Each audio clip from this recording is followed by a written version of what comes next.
I was thinking of when you were telling your story too, because the first time I came to Japan was in 2007. Yeah. That was literally the year the iPhone came out, right? Yeah. And I remember getting on the train and I would see everyone reading books or they would be texting on their like garake on their like flip phones, right? Yeah. And then I remember then so that was 2007. God. I come back in 2013, so it's like 6 years later, right? Yeah. And then I look and it's still a very quiet train. Yeah. There are no books. Yeah. Everyone is out on their phone. There's no tapping. It's just looking at their phones. I'm like, wow, this is so weird. Everyone's just like staring at their phone, which it's the same as like what was in the States, but it was like I had this image of how Japan was, and then in 7 years, that was one thing that was different. Yeah. A huge cultural shift. Yeah, I remember 16-year-old smooth Austin when I first came here. You visiting Tokyo. I mean, of course, there's a lot of pretty girls here, and I remember. I loved getting on the train because we're going to all these different train stops. And while I was on the train, usually there's a lot of pretty girls that go on the train because there's just a lot of people. Yeah. And I remember at the time, like, I would go up and talk to them while on the train. Really? So, for me, like, that felt really normal because it's like, as an American, you just go up and talk to somebody, right? Yeah, right. And so I remember I went up to this one girl and she was sitting down, just kind of like napping. Yeah.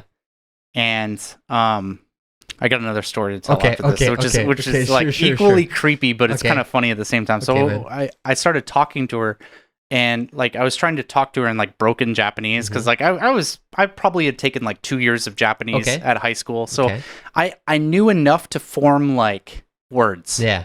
I didn't know how to say sentences, but like I could say words. Yeah. And she looked at me like really confused, like, "Are you lost? Like, what? Do you need help? Yeah, why are you talking to me?" You know what I mean? Yeah. So yeah, that was my first encounter, like trying to speak to a girl here. It was really, really unsuccessful. Yeah. And then another time I was doing a homestay up in Aomori, and you went to you used to. How long were you in Aomori for? 2 weeks. Okay. Yeah, not a super long time, but it was an okay experience. Okay, that's the when I went to Aomori, that's what kicked off my love for sake. Oh, is actually. it? Yeah. Nice. Sorry, okay. It was really boring for a high schooler. I'll just be honest with you. There's nothing there. It's just farmland. Yeah. Now I think I would like it a lot because it's got like it's famous for apples and everything, and it's a good place to visit. But as a high schooler, it sucked. Yeah, there's nothing to do.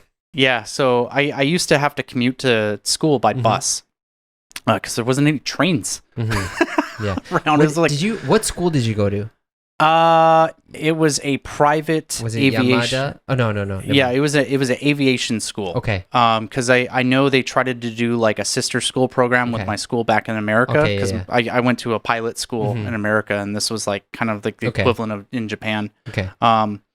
So I started going there, and I was commuting by bus, and you know how like in Japan it's pretty common if a person like dozes off, they kind of just and just kind of like fall asleep on somebody, right? And I remember there was this older girl that sat next to me, and she probably was like college age, right? And I at the time I think I was like 16 or 17. And she fell asleep, and she like leaned on my shoulder, and I'm sitting here like, you're like, what do you do? This girl's like into me. Wow, she's leaning on me. So that's what I was thinking, right? As an American, because you would never see that in America. Yeah. So that like just body contact's like a really intimate thing in American culture, right? So like she leans on me, and I'm just like, oh my God. And me being a dumb teenager too, I'm just like, whoa, this girl's so into me. So like I like kind of nudged her, like tapped her on the shoulder, and like she woke up and like looked at me like really confused, like what are you doing? And like I was saying in like broken Japanese and English, like, oh, it's okay, you can sleep on my shoulder. And like it sounded really good in my head at the time. It sounded really good in my head at the time. I was like, oh man, I'm just being really smooth, just giving her permission. It's okay to sleep on my shoulder. And then like later on, so she gets off, and I'm like walking to school as I get off the bus, and I'm like, wow, That was really creepy, actually.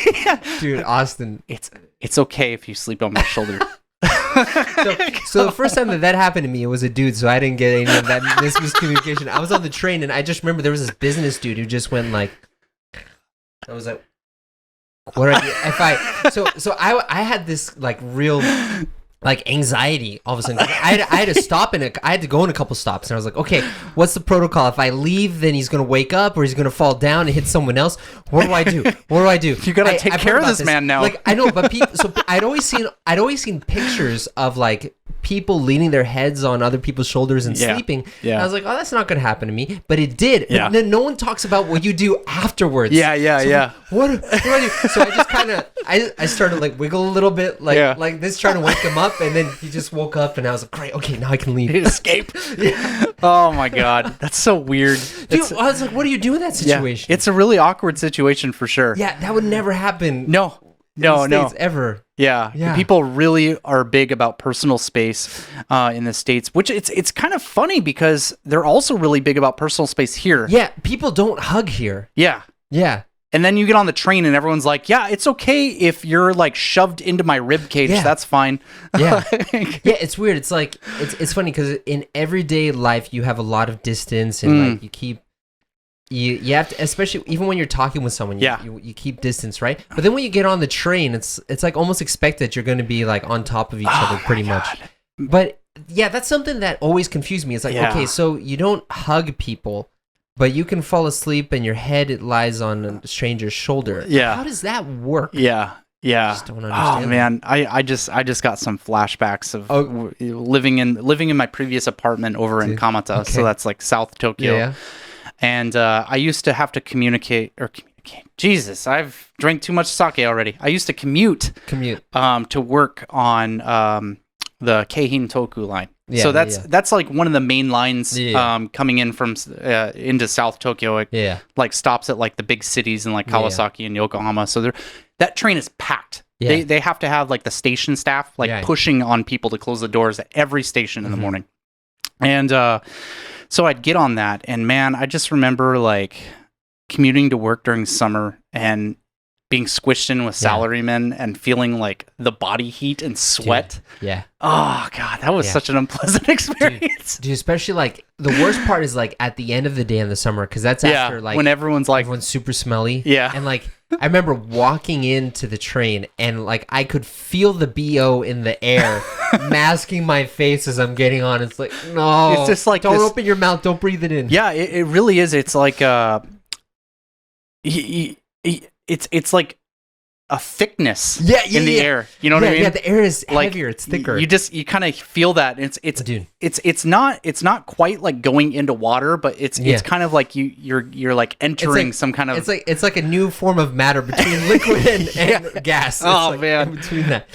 The Tokyo subway.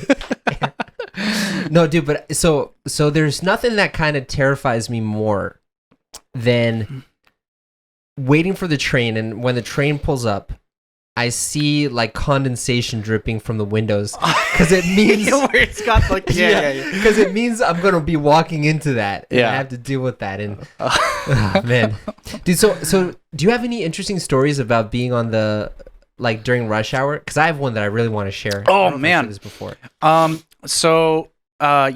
Okay. So this again was on the Keihin Toku line. Yeah. So it's super crowded, and I'm commuting to work in the morning, and we arrive at Shinagawa. Okay. So Shinagawa is like one of the I think it's the third biggest train station in Tokyo. Yeah. And so this train station's packed, and I was getting off because I wanted to just swing into Starbucks on my way to work. And so I was getting off the train, and there was this pretty like large obese woman in front of me, and so at some of the train stations they have like a little bit of a gap that is between the train and the station, the platform. I mean, and for the most part, it's pretty easy to avoid. Yeah. Right, because it's not a huge gap, and as long as you just remember to like step over it, you're good. Yeah.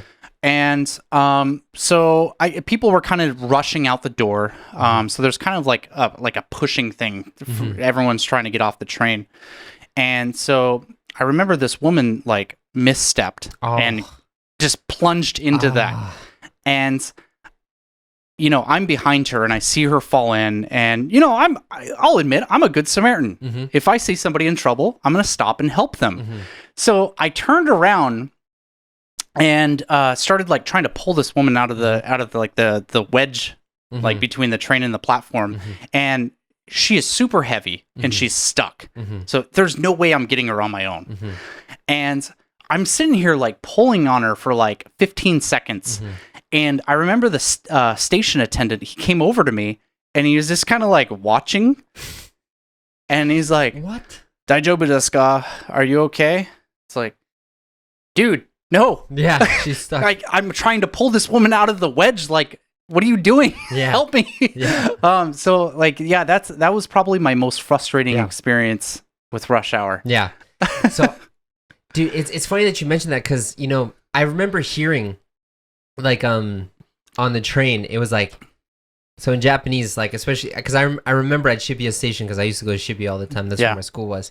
I remember in Japanese, when the train was coming, after they announced the train that it was coming, they'd say like, what is it? They'd say like, 電車とホームの間は空いておりますのでご注意ください, which means there's a gap between the train and the platform, so please be careful, right? Yeah.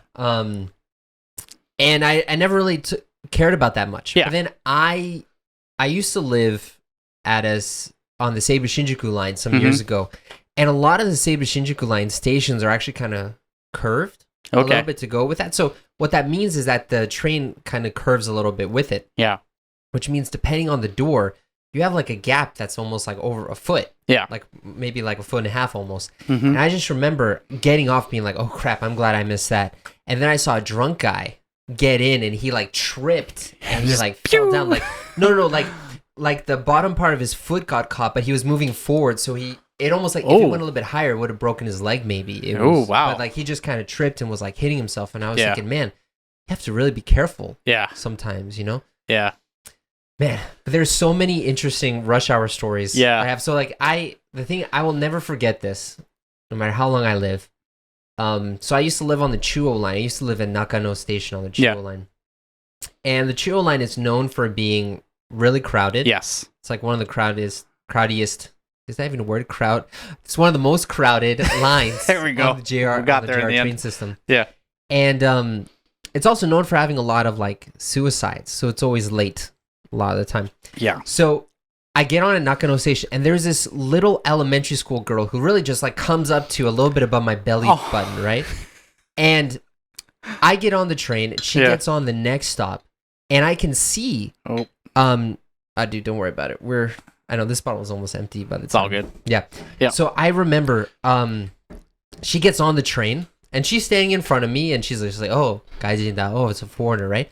And then behind her, a wave of people come on, and they basically like push her into me. Oh. So I end up like curving my belly and putting my arms out like that to create like this little safe haven for her so that people can't like push into her. Yeah. And they're all on the side of her. And you know, in Japan, like elementary school students, they have they call them randeseru, like those really box rucksacks, backpacks. Those things are expensive. Those are super expensive. Yeah, that's another discussion. Yeah. And I remember like we get off at the station she's supposed to get on, right? And we get to the station and she looks up at me like kind of nodding with a smile, being like, thank you. And the doors open. I think this is Shinjuku station, so it's a huge station. So the doors open. All the people rush out, and the people have like caught her body her.